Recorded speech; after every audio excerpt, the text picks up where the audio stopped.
All right, Mark, nice to meet you from the I Do Society. Thanks for being here. Thanks, Ryan. It's great to meet you too, and great to be here. Yeah, likewise. Just really quickly, Mark, you want to give an overview of the I Do Society? What do you do? Who do you help? And how do you help them? Yeah, in a nutshell, the I Do Society, we call ourselves the wedding industry's authority on advertising. We have a really niche focus on helping businesses in the wedding industry succeed with advertising. And I know that's really high level, but breaking it down a little bit further is that advertising platforms today, like Google Ads, Meta Ads, TikTok ads, they're really, really huge and they're not built for the wedding industry. And a lot of wedding businesses are run by creative, wonderful people that don't necessarily love looking at data. And so we exist to sort of bridge that gap and make sure that, if you're spending money on advertising, you deserve results. But there isn't anyone at Google that's going to know your business and know your industry well. So that's where the I Do Society exists in that space to help make sure that if you're spending money on advertising, that you're getting results from it and you can grow your business. Yeah, I love that. Yeah, the authority of paid ads for the wedding industry. It's so interesting too because I know this from being in the wedding space. There's a lot of great professionals who are really good at their craft, but they're Yep. not professional marketers. Yep. And to do paid media, you really have to, in this day and age, you have to really know what you're doing. Has that been your experience as well? It really is. Advertising is actually less about creativity and more about data. And so the more creative your brain is, and the less data oriented your brain is not a bad thing because it actually makes you a great wedding professional. But unfortunately, like that, the data really is the key to success. And so, yeah, like it's just so difficult for some folks. And that's okay because like I love what we do in helping those creative people just do their job and do it for more people, right? More couples. That's interesting. I wouldn't have thought that, but it makes perfect sense, right? It's not necessarily a creative endeavor. I guess what types of data do you find is important to keep in mind when you're doing marketing, if you're doing paid ads? That's a great question. The data that we find is important is I'll kind of break it down on a high level. It's like everyone's seen like graphics of like marketing funnels, right? Like there's a top of the funnel, there's a middle of the funnel, and there's that little point at the bottom where it's like those are the people who pick up the phone and call you. And there is data that indicates what's happening at each stage of the funnel. And so understanding how you're advertising, how many people you're advertising is reaching might be at the top. And then understanding how those people are interacting with your ads. Like one of the terms we'll dive in and go a little bit deeper is click-through rate. And click-through rate measures how interested people are in your ads. If 100 people saw it and 10 people clicked on it, it's a 10% click-through rate. So not to get too much in the weeds, but there is data there that shows what every point in that funnel and every point in the journey is doing and what's happening and what's working and what's not working. And if you just throw your money out there and you say, "Hey, Google, like run a smart campaign for me and you know what's best for my business," like you're not going to get results because Google is not paying attention to like each step of that journey. And so it's pretty fascinating because you can look at data and interpret what people want, what people are interested in, what gets them excited. And that is really for us and my team, like the most fascinating part about that data is like there are humans out there and the data tells us what the humans really want. Because I think we've all experienced as wedding business owners, someone who's in the chair across the table from you and they're looking to book your services and they say one thing, but they don't really mean it, you know? And the thing that's fascinating about advertising data is it's like it doesn't lie because it's not a human with any filters, it's just data.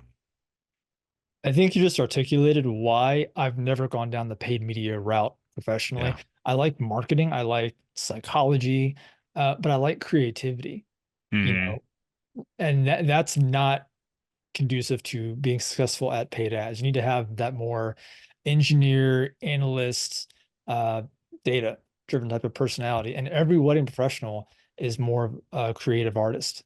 Yep. It's true. And creativity is an important part of it because if you're not a good wedding photographer, or let's just say this, if people don't really value your style, then like your advertising won't work. But that's not true for like vast majority of wedding photographers, right? And so creativity is an important piece of it, but it's like how you execute that that's even more important. Yeah. Yeah, for sure. Do you think that should all wedding professionals have a paid media arm of their business? Who is it right for, maybe not right for? Should wedding professionals be considering paid media if they're not already? It is right for wedding professionals who would like to grow beyond their current sphere of influence. And what I mean by that is maybe you are recommended by a venue and you get a lot of business from there.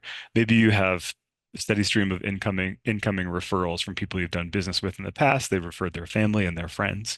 And those are obviously the quickest way to book more weddings.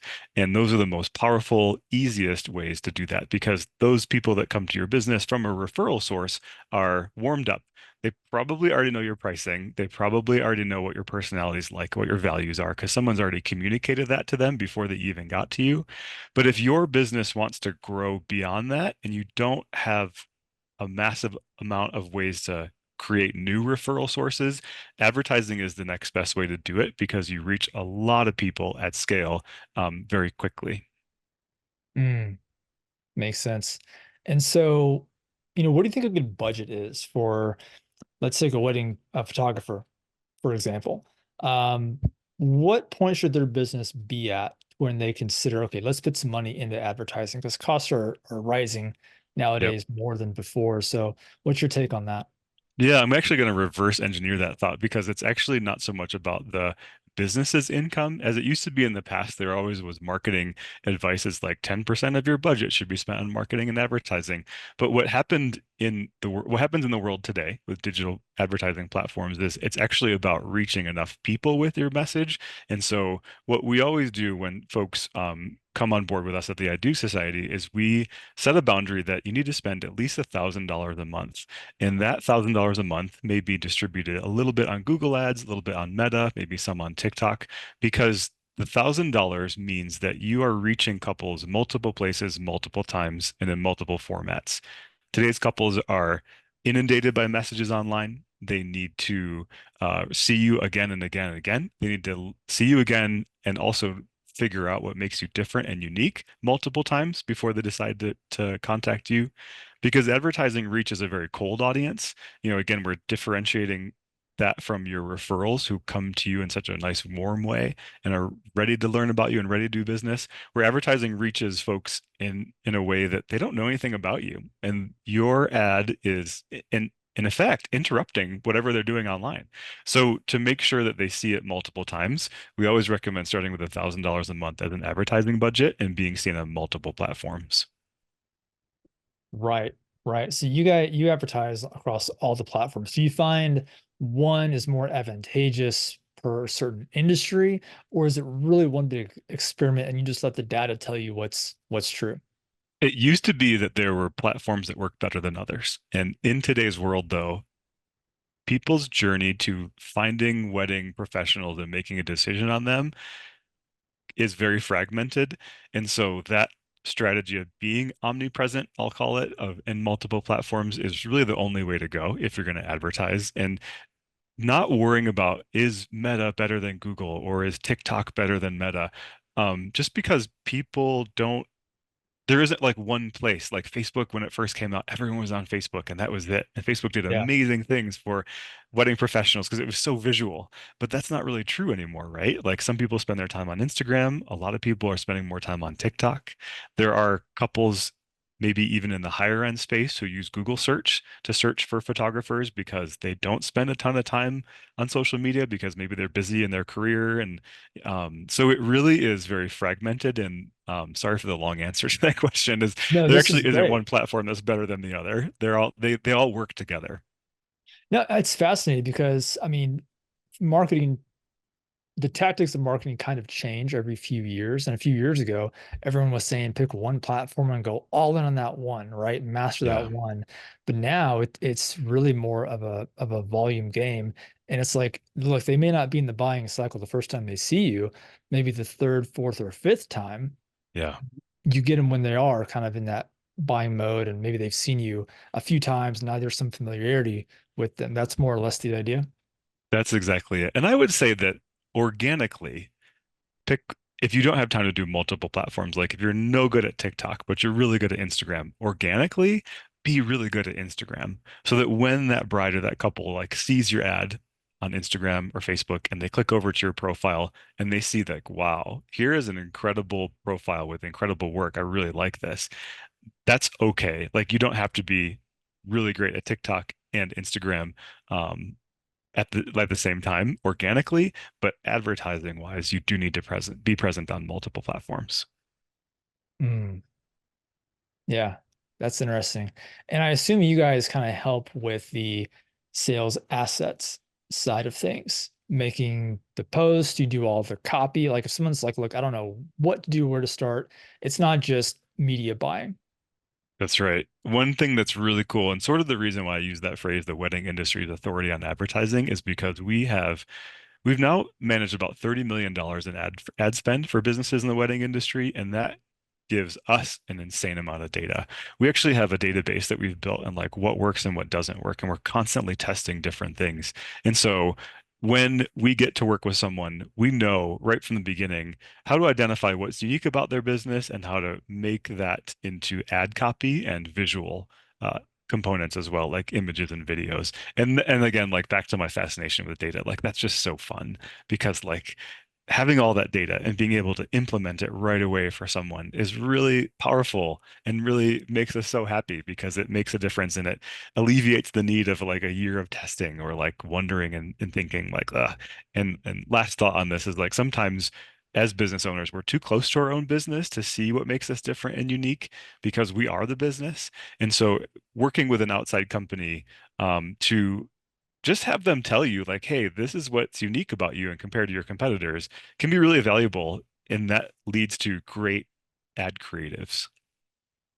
That's super interesting. So the venue owner, wedding photographer, caterer who decides they want to try this on their own, they might have some luck, but they don't have the $30 million dollars in ad spend that you guys do That's to right. avoid all the mistakes and just go for what you know works. That's right. And we've worked really, really hard to get that $30 million dollars in ad spend data. You know, it's been a journey for me of almost 2 decades now and building on that. And it is absolutely possible as a business owner to learn and do things on your own. I mean, we have to do that. We have to bootstrap, right, to grow our business. And so doing it on your own comes with knowing that you must be patient and you must be willing to invest money that may not have a return on investment. And that's totally okay if that's where you're at in your business. Like my story of like how it began, doing it on my own, losing a lot of money on Google Ads, but figuring it out. Yeah. Yeah, I want to touch on that in just a second. But what I tell wedding pros is, look, if you're a business owner, you're a marketer. You're a marketer. So your Yep, choice is either do marketing good, like become an expert in marketing, or hire an expert in marketing. yep, And I think most people probably want speed to success. yep, They don't want to wait 2 years or a year to find something that works. They want something to work in a few months, yep. ideally, right? And so I think people would be more likely to pay more to get hmm faster results. 100%. And I think that, and this is where I'm going to get my soapbox and difference between advertising and referrals too. Referrals are obviously incredible. Talked about that. They're the best way to get people through your funnel quickly, but you're relying on other people outside your business. You're Mhm. relying on that venue that refers you. You're relying on that on your past customers to like take action. And one thing I love about advertising is that it is under your control and you get to call the shots. And yes, it can be a little expensive. And yes, it can be, if you're DIYing it, like painful in the beginning, but you are building a system in your business that's scalable and repeatable by taking control of your incoming leads. And advertising gets a bad rap because a lot of people have had bad experiences, but I want to communicate that when it's done right, that control in your business is worth more than anything. Yeah, I think everyone wants to be at a place where they're getting warm inbound referrals every week, every month. We all want that, right? We get a lot of Sure. those, but that's very hit or miss. Like you said, you're depending on the goodwill of other people, partners to make Yep. those referrals. And like, if you have them, please don't stop. Don't cut those off. Yep. But Yeah. if you add paid media, you've got, it seems like a more of a consistent way to get inbound, to get work, essentially, get those customers. That's literally it. And there are a lot of businesses who will be great to stay in that place of like relying on referrals and relying on connections because it all depends on what you want to do with your business, right? Like if it's a lifestyle business and you're raising a family and you have a partner who works as well and you're actually only interested in doing 52 weddings a year, like that can be a really great space for you to stay in. And so advertising may not be a good fit for you if that's what you want. But for those who do want to grow beyond that, then advertising is such an incredible path to making that growth happen. Okay, so let's say you have $1,000 of ad spend, right? Are you okay talking about the costs associated with the I Do Society? Sure. Like what our costs are to work. Yeah, Yeah, I thought you would be. I saw them on your website. of I'd love to course. pick your Yeah. brain about that. Yep, absolutely. So our costs at this current moment, we charge $1,200 a month. And in addition to creating ad campaigns and managing them and doing all the work, all the data analysis and reporting back on those ad campaigns and collaborating on the ad campaigns, we have really shifted in the last few years to also work on your strategy because you can have an amazing ad campaign. Incredible ad copy that compels people to click, an incredible video and photo that's like, oh, I want this business. This is for me. But if your website doesn't do the work to convert them, then you've just spent a whole lot of money on ads and you're not getting results and you're frustrated thinking that the ad campaign itself isn't working. So where I'm going with this is that our work with strategy is also included at 1,200 a month, where we do a really deep dive into your website, where we audit it, we secret shop every business that works with us and find out what's your lead follow-up like. Are you sending them a 10-page email, or are you texting them in a format that they want to talk in and communicating in those ways? We look at your branding and your social media, and we really evaluate the strategy as well as do the ad campaign work because without strategy, the ad campaigns cannot perform. And that's been a big shift in the last couple of years, but that's the high level of what's included in our $1,200 a month pricing. Yeah, I actually don't think it's that bad actually, because I know some of the costs of these month-to-month agencies with SEO and paid media, and they can get very expensive. So when I saw Yep. that, I thought that was actually a pretty good price for what you're getting, and you're actually getting a lot more than what I originally thought it was. So Yeah. someone comes in, let's say they want to spend the 1,200 a month, they have $1,000 a month in ad cost. There's no definitive answer to this question, but Hmm. what's like a decent range of when to start expecting results? Whether it's Yeah. leads, customers, are we talking like 90 days? What do you think? Well, there's two things to this. One is that if if your strategy is in place and it's you're ready to go and you've done all the things we recommend that you do, change your website. You set up like click to text on your website so people can just go to your website, click and ask you a question. And you also have good creatives that resonate with people. Advertising can start to work immediately. There's no 90 days, 60 days, a year, whatever. You're running ads, especially like on Google, if people are searching for wedding venue Toledo, Ohio, and you show up. They are looking for you and they are ready to take the next step. So those results oftentimes do happen immediately. But the caveat to that is that the strategy is sometimes be intense, and sometimes there's changes that need to be made to your website. Your web developer has to get involved and things like that. So there aren't any guarantees or promises, but the the following the process that we recommend and doing all those things can result in quick results. Yeah. What Yeah, would you say, uh, what would you say like the average experience is for most people you work with? Like as far as when they start seeing some type of ROI. And again, this is very broad. It's different sure. for everybody. All those disclaimers in place. Yeah, I would say that, 80 to 90% of folks who we work with um, start seeing results right away. And that's also because I'm the main person who meets with people if they want to work with our company. And I am very honest in our conversations of like, are you ready to advertise or not? And so Mm. that 80 to 90% is that way because I oftentimes talk with folks and I say, hey, I would love to see you work on this in your business and then circle back with us so that when you're ready with that done to advertise, um, that's in place because there's no point in like spinning our wheels and creating a bad experience with advertising that pushes people away from it and never and makes them not want to do it again in the future. So there's more layers to that 80 to 90%. I love that you will kind of stop people from working with you if it's not a right fit or time right now. This is a lot of integrity about yourself and about your business. I'd love to know about what are maybe some of those things that make someone not ready to work with you? Is it something with their website or something with, their sales assets, or what would make someone not the right time to go into paid ads with you Yeah. guys? If you are not willing to, I think the main one we see right now is if you are not willing to adapt your communication style with couples for how and where they want to communicate today. One example would be comparing this. Like you have a website and you've got a contact form on your website where people can fill out the contact form and ask you questions about your services and your pricing or whatever. But you make that person put their contact information, like their email address, you make them put their phone number in before they can even ask a question of you. That turns away so many people from advertising. People who they don't want to give you their personal information. They want to ask a question about what dresses you carry in your bridal store. Do you Mm, have my date available at your wedding venue? There's a lot of simple, basic questions at the top of the funnel to bring it back to that marketing funnel that people want to ask. If you are not willing to text with couples or have a chat bot on your website that allows people to just ask you questions, that is a hard no because you're just not going to get the conversions you need. And to be honest, like I'm getting on my soapbox on that because that's like the biggest one that we see right now yeah. is before the pandemic and during the pandemic, I think a lot of couples were more likely to fill out that contact form and give their personal information because the pandemic created a bubble where there was like scarcity, like not enough space at venues or businesses were booked up. And so they were much more willing to do things they wouldn't do in order to get their wedding executed, planned and executed.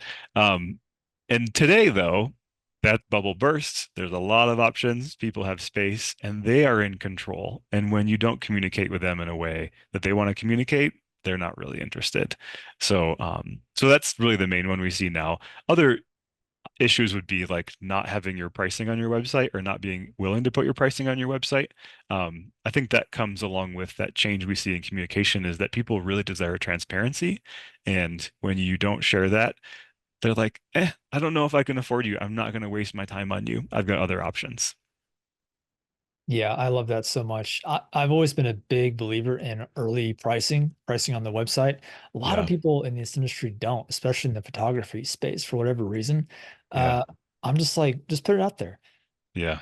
If it's too much, that's fine. But don't make them wait. Don't make them jump through 10 hoops to get some basic questions answered. And you brought up a great point is communicate with people in the way that they want to communicate. If they want to shoot you a quick text, you Yeah. build the relationship there. Don't have them fill out 10 questions with their Yeah. email and phone number just to get a simple question answered. I think Tell that's us your love story. Tell us how you met. Like, no, they just want to know. yeah. Yeah. Yeah, And I on our wedding photography, we have a contact form, and I haven't told my wife yet, but we're going to change that to do the text idea that you gave me. cool. I think that's great. So That's awesome. that's a huge nugget for us. So I appreciate that.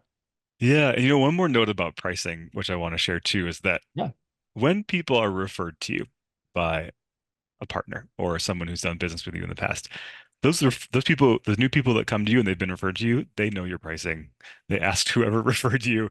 So you think you're hiding your pricing and you think you're being all clever until you meet in that conversation. But I promise you that if it's a warm referral, they already know because someone already paid them who or your pricing's out there. So hiding the pricing is just the thing of the past. And I will die on that hill all day long. And it is essential, especially with advertising, to make sure that people who get to your site, they know who you are and they know what you cost. I can't agree with you more. I come from the sales space, and it's a very controversial take in sales. But when I'm Yeah. having a conversation, I always talk price early for the same reason that you just said. Yeah. Um, yeah, in this day and age, it's just there's too much knowledge out there. They can find your pricing Hmm. if they look hard enough. They can ask people around. So just be honest, just be open and get ahead of it. Yeah. Love that.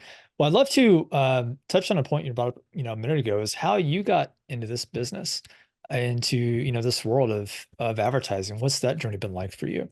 I was a wedding photographer in the early 2000s. I had like, I was young. I hated sitting at a desk, and my sister had a wedding photography business. And I was like, can I work with you? And she's like, yes. And so I learned the wedding industry as a wedding photographer. But one thing I fell in love with while working with her was growing her business in a marketing sense. I didn't realize I had that passion, but I started to join things like BNI and the Chamber of Commerce and stuff. And I really, really enjoyed marketing a lot, more than the photography itself. I do actually love photography and love doing it, but I'm just fascinated by the data. And Mm. we started running Google Ads for our business. And what I discovered in that process of Google Ads was that I could work less by running Google Ads and reaching people who were searching for us instead of going to the Chamber of Commerce and BNI and all these networking groups where people weren't really interested. Like, and I had a moment, a really transitional moment where I actually won this award. It was the Chamber of Commerce Member of the Year in Huntington Beach in 2009. And it was like so wonderful because it's a really big city and a really awesome place. And I remember like taking this like plaque home that was like signed by the governor and things like that to my like crappy apartment. And it was a weekend and I had like a full week of work ahead of me. And there was like there's no time and there was no money. And I really got like deeper into Google Ads because I realized that people, when they find you on Google, they just call you and you don't have to go to the networking things. And there's absolutely nothing wrong with the networking things. And I'm not here to like say bad things about that. But for me, I got to a point where I was like really working so hard in this business and had no time for myself and honestly like wasn't making all that much money and something needed to change. And the path out for me was Google Ads. And it changed my life. And not to be over dramatic about it, but it really did because it allowed me to do less and still make money and make more money. So that's how it all began. Other people started asking for help. I was very lucky to get some speaking engagements and sharing about how to do Google Ads. And it turned into a business that I wasn't expecting to start, but it did. And here we are, 15 years later. I love that because you're talking about leverage. Yeah, That's what paid media is. It's essentially leverage. If you wanted to, you could reach your entire city in one day. Don't do that. That's very expensive, but you exactly. could if Yeah. you wanted to, right? And that's the power Yeah. of leverage. You're trading money for time. And at some point, and I think some point in our adult lives, we make those decisions to trade money for time on something. And for me, not being married, not having kids, and not necessarily like needing all the money that I had, like I was like, oh, I'm gonna try this so I can get my time back. Mm.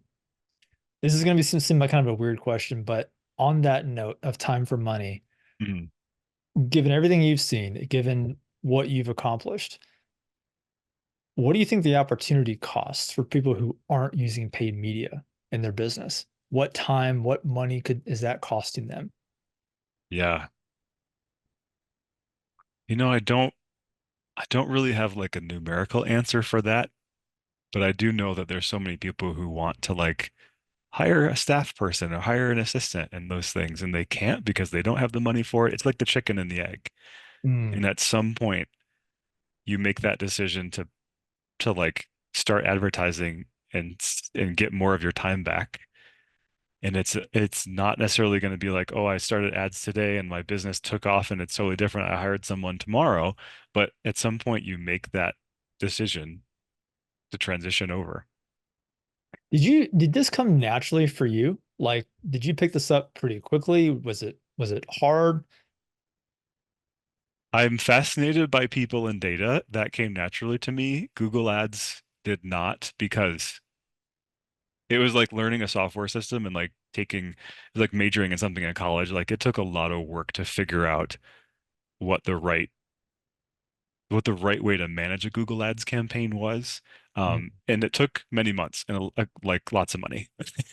But I think the reason it worked well for me was because I really was fascinated by it and um, I enjoyed it. And so therefore it was worth the cost at the time. Yeah. I think that's key, right? To be at least somewhat interested in what you're doing. And that's, I think you can be successful at anything if you have a genuine desire for that thing. Even if you're not good at Yeah. it at first, if you just stick with it and Yeah. it's got your interest, you can master it at some point. Yep. I agree. Was there ever any moment in this journey that was like a pivotal make or break? Like, is there any alternate universe where you're not doing this with I Do Mm. Society, like a fork in the road moment for you? Hmm. Yeah, this is more of an actually internal like answer to the I Do Society. When I made this a business, I hired friends that were available and not experts. And I went down a path of like trying to teach these friends because they were wonderful people and they were available and they were supportive. And I had sort of a reconciliation or like a pivotal moment when I realized that they weren't the right people because they weren't advertising experts. And so I actually just scrapped the business and restarted it in a way because it was ending up me being it was ended up me being all the work, doing all the work, excuse me, where it Mm. was like they were quote unquote doing the work, but it wasn't with their knowledge of the wedding industry, it wasn't with their knowledge of advertising. And so it ended up being me just doing it all. And so I had this time where I actually like let everyone go and I made sure that they were taken care of, they had another job and everything. And I re-engineered the business to hire advertising experts and teach them the wedding industry because you can't, it takes so long to teach people ad platforms and what actually works in those ad platforms between bidding algorithms and all the different strategies. But teaching people the wedding industry is a lot easier because people can relate to it on a very human level. So that probably wasn't the answer you were looking for, but it was a pivotal moment for me in my own business owner journey of realizing hire the experts.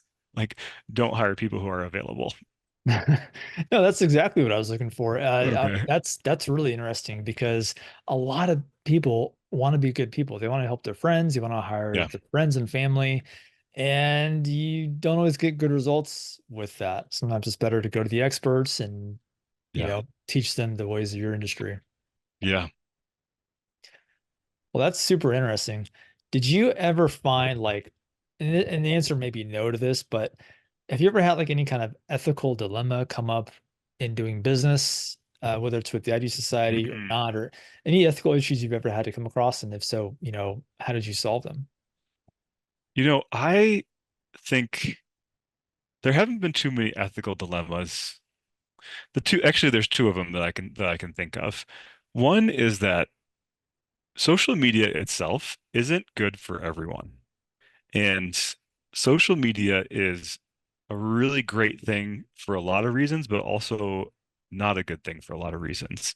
And I think sometimes in my mind, I walk the line between like, we encourage a lot of interaction and activity on Instagram and Facebook. Um, but then I began to explore too, like that could be anywhere. Like not everything's good for everyone. And so it's up to people to set their own personal boundaries. And I ended up on the side of this ethical dilemma of realizing that helping small business owners to achieve their goals and live their lives and do what they want to do is better, is good. Despite that there's good and bad with everything.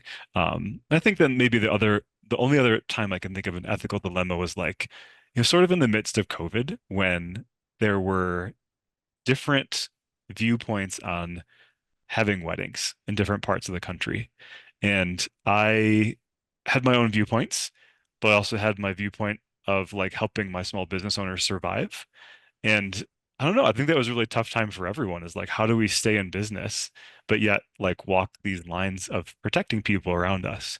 Um, Mm, so those are the only two I can think of. yeah, yeah, that's really interesting. Well, you said a minute ago about social media not being good for everybody. I think I know what you meant by that, but can you unpack that just a bit for me? Yeah. Here's an example like TikTok. I love TikTok. Like I'm a 44-year-old middle-aged man. It's so And addicting, isn't it? like, and it's really addicting. And am lucky enough to have the wherewithal to set boundaries for myself because there's other things I want to do in my life and other ways I want to spend my time. But I think that not everyone, people find themselves in times of their life when maybe they're not the healthiest mentally, physically, whatever that is, and they can spend a lot of time on these platforms where it would be better maybe to spend less time. And so, fundamentally, advertising is actually like helping people have a good experience on that platform and do better with their life, but that doesn't play out the same for every person. And so I guess that's what I mean about social media isn't good for everyone.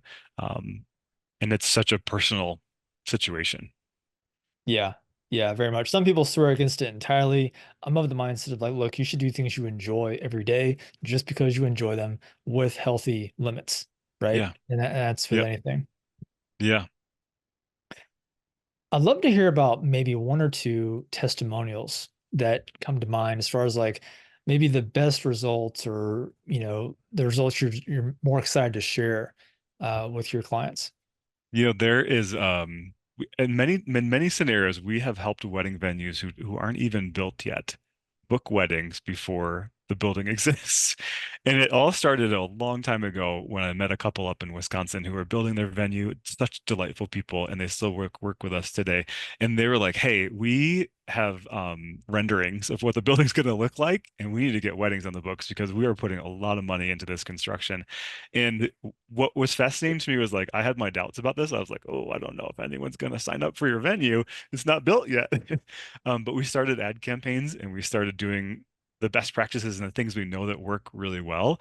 And it was life changing for them because they have been able to like fill their venue space with weddings since then, since before it even was built, before the foundation was poured. And to me, I think that's like the most wonderful testimonial to like the power of advertising, but doing it correctly and being open to trying new things, because that was new to me.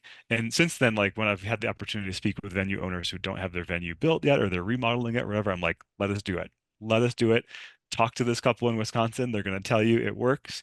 And I think that's a really wonderful example of our work. That's excellent. Yeah, I was talking to someone who's considering building a venue recently, and I said, look, you should pre-sell it. You can book in advance, and before the venue's even finished it, you can have it, cash Yeah. flowing and generating revenue. Yeah. And people will catch your vision. If they tour the site, whatever they need to tour, they will catch your vision for it. And it's so cool to have advertising play a part in that because that couple also, kind of tying this into like referrals and things, like they didn't have any relationships with anyone in the industry. They had no one to rely on to referrals, and absolutely no one was going to refer them business to a venue that didn't exist. So for them, advertising was the only way to do it, and we did it. That's great to hear. Yeah, That's awesome.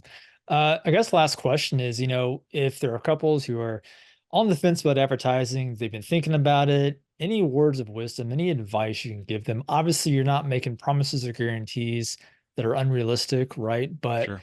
seems like if they don't go down this road, there's kind of a lot of opportunity left on the Yep. table. Any advice you would give them? I would say Um, even though results can truly be immediate and right away, put a budget together for 3 to 6 months.